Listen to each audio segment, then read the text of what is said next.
How to buy Ultimate Ecosystem token. So this token came under the symbol of TPTU. So before we start, this is not natural based on a professional or economic expert.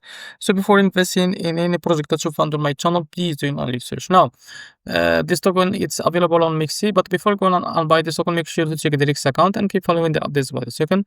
Now, for the first thing to do, go and open your account. So if you don't have an account in Mexc, go down the description and you will be able to find the referral link.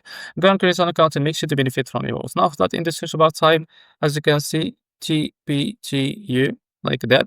Now, as you can see, from the top bar, click on spot and make sure to save the period that I have used it in. Now, wait a few seconds to load this page. Now, as you can see, the token is available for trading on Mexc. Now, here you can type how much you want to buy, as you can see. And here you will be able to see how much you receive. After that, this is the total, or you will be able to see the total that you should pay. And after that, click on buy TPTU. And in about a few seconds to a few minutes, you will be able to see this token on your account. So this is how to buy TPTU token. If you found this very helpful, please like and subscribe to the next video.